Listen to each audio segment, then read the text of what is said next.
വടകരയിലെ ജനസഞ്ചയം നയിച്ച തെരഞ്ഞെടുപ്പാണ് ഈ വർഷത്തെ തെരഞ്ഞെടുപ്പ് എന്ന് ഷാഫി പറമ്പിൽ പറഞ്ഞു. പാലക്കാട്ട് വോട്ട് രേഖപ്പെടുത്തിയ ശേഷം വടകരയിൽ തിരിച്ചെത്തിയ സ്ഥാനാർത്ഥി വടകര റെയിൽവേ സ്റ്റേഷനിൽ മാധ്യമപ്രവർത്തകരോട് സംസാരിക്കുകയായിരുന്നു.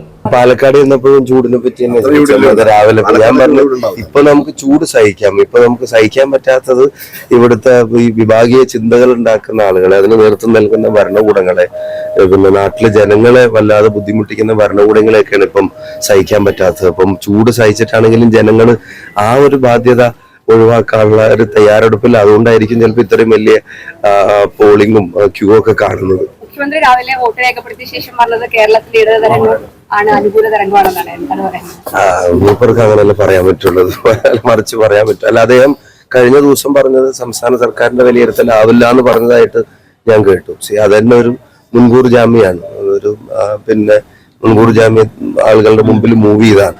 ഇത് വിലയിരുത്തലാവും. രണ്ട് ഭരണകൂടങ്ങളെയും കേരളത്തിലെ ജനങ്ങൾ വിലയിരുത്തും. ആ വിലയിരുത്തലിൽ ഉണ്ടാവാൻ പോകുന്നത് 20 സീറ്റും ഞങ്ങൾക്ക് അനുകൂലമായിട്ടുള്ള വിധേയത്തിലേക്ക്, ഞങ്ങൾക്ക് അനുകൂലം എന്ന് പറഞ്ഞാൽ ജനങ്ങൾക്കും അനുകൂലമായിട്ട് ആ 2-3 പേര് വന്ന് നോക്കുമ്പോഴത്തേക്ക് ഇപ്രാവശ്യം അവിടെയൊക്കെ നടന്നിരിക്കുന്നു പിന്നെ വർക്കേഴ്സ് ഉണ്ട്. അപ്പൊ അതൊരു സെൽഫ് ഇനീഷ്യേറ്റീവ് ആണ്. ആരും അവരെ ഫോഴ്സ് ചെയ്തിട്ടോ അല്ലെങ്കിൽ അങ്ങനെ പിന്നെ സംഘടനാ കടുംപിടുത്തങ്ങളോ സംഘടനാ ശാഠ്യങ്ങളുടെ ഭാഗമായിട്ടല്ല.